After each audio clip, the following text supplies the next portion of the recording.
virus. How do you feel about that? Are you going to continue using that phrase? Well, China was putting out information which was false, that our military gave this to them. That was false. And rather than having an argument, I said, I have to call it where it came from. It did come from China. So I think it's a very accurate term. But no, I didn't appreciate the fact that China was saying that our military gave it to them. Our military did not give it to anybody. Critics say using that phrase creates a stigma. No, I don't think so. No, I think saying that our military gave it to them creates a stigma. Would be controlled by a scientific dictatorship and would be guided by the principles of eugenics. Huxley created the World Wildlife Fund with Bilderberg founder and former SS officer Prince Bernhard of the Netherlands and Prince Philip of England. In the event that I am reincarnated, I would like to return as a deadly virus in order to contribute something to solve overpopulation. Prince Philip, reported by Deutsche Presse-Agentur, DPA, August 1988. Still many unknowns. This virus could have both a long incubation period, as much as 14 days, and individuals could be contagious while asymptomatic, which was not the case with SARS in 2003. Furthermore, from some cases, it appears the virus could be aerosolized, which means it doesn't require the kind of contact that you have with, say, a married couple kissing each other or a family living in close quarters in a hotel or apartment, but rather the distances we are all sitting apart right now. Yet China is still lying about all of this. They've been lying about it from the very beginning, and you don't need their history of lying about SARS in 2003, though it is relevant here. You just have to see what's happened over the last 2 months.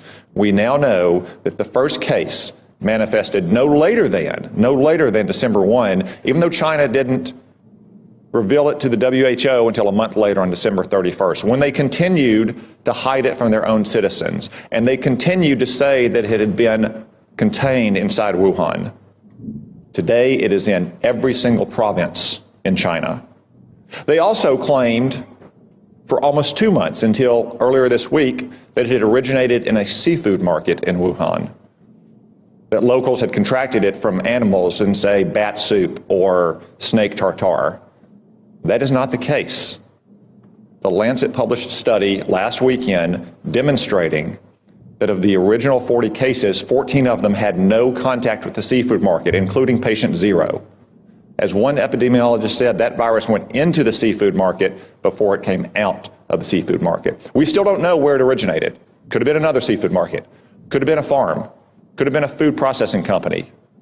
I would note that Wuhan also has China's only biosafety level 4 super laboratory that works with the world's most deadly pathogens, to include, yes, coronavirus. Do you think that this is a possibility, or is it just some kind of conspiracy theory? No, I think that we can be fairly certain that the virus escaped from the Wuhan Institute of Virology, which is located, of course, in the city of Wuhan, which is the epicenter of the epidemic. And I think we can be certain that it escaped from the lab for 2 reasons. The first reason is China's bioweapons program is an open secret in the United States in intelligence circles. We know they're working on genetically re-engineering viruses and bacteria to make them more lethal and to be used as weapons of war. We know that because they've said that openly. They've written books. The former head of the National Defense University of the People's Liberation Army of China wrote a book in which he said the new high ground is the development of bioweapons that target specific ethnicities. All right? What specific ethnicities would be targeted? Well, we assume that they wouldn't be targeting people of Chinese extraction. They would be targeting people from Africa, other Asian populations, and of course, people from Europe and North America. So that's one bit of evidence. We know that the only level 4 biocontainment laboratory in China is located in Wuhan. We know that's where the most advanced research is being done. We know that they have viruses they've collected from around the world, including viruses they've secreted out of Canada. They stole from Canada and took to the Wuhan Institute of Virology last year. And finally, there's this. On February 14th, General Secretary Xi Jinping, who heads the Chinese Communist Party and is as close to an absolute dictator that we have seen in China since the days of Mao Zedong, held a meeting in which he said that lab biosafety should be treated as a national security issue. He hosted a meeting in February 14th saying that he spoke about the outbreak of the COVID-19, the novel coronavirus that we've been talking about, and he said the government must stop the epidemic and set up a system to prevent similar outbreaks in the future. Now, if that is not an admission, John Henry, that the coronavirus escaped from the Institute of Virology in Wuhan, I don't know what is. And the very following day, the meeting was on February 14th. The following day, February 15th, the Ministry of Science and Technology of China rolled out new regulations, which are called Strengthening Biosecurity Management in Microbiology Labs that handle advanced viruses at the same level as the new coronavirus. All right? So these levels of cover-up has been a 2-month delay in reporting the actual scope of the disease and continuing to lie about how it's spreading in China and what the mortality rate is. You see, the way to handle a potential epidemic like this is to identify the new virus threat as quickly as possible, track where it came from, how it spread, what the mortality rate is, and get a handle on how to contain it very, very quickly. In China, they did exactly the opposite. They covered up its origins. They hid the spread of the disease. In fact, this is a man-made epidemic. This need never have happened.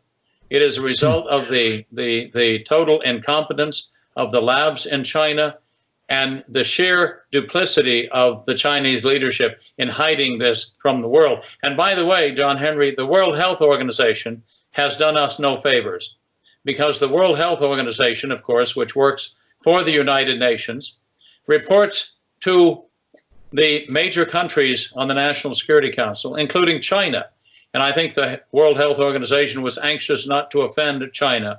So even after the Chinese government admitted it had a problem, the World Health Organization delayed calling for a quarantine of areas in China, delayed calling for a ban on direct flights to and from China, delayed telling us about the seriousness of the epidemic because they didn't want to upset the leaders of the Chinese Communist Party. There is that it's fairly clear, I would give you pretty good odds, that this coronavirus escaped from the Institute of Virology in Wuhan, which is located just a couple miles from the seafood market, which was blamed for as being the origin of the virus. Remember, a few weeks ago, we were hearing about the seafood market in Wuhan City being the source of the virus. We were told that it came from live snakes that were being sold in the seafood market.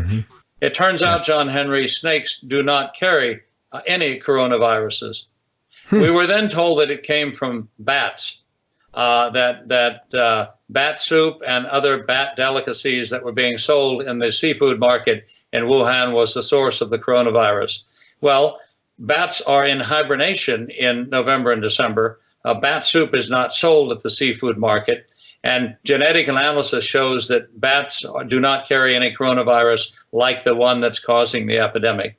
So again, we've seen a whole series of excuses for the origin of the coronavirus, when I think it's increasingly apparent that the coronavirus was being experimented on in the laboratory in Wuhan and escaped from the lab. Now, here's another little bit of evidence. Here's another data point. Some people may remember in 2003, we had a SARS epidemic in China that spread to other countries around the world.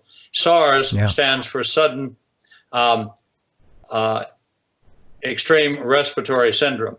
It killed less than 1,000 people in China, but you know it was very dangerous. It killed 10% of the people that it infected. Wow.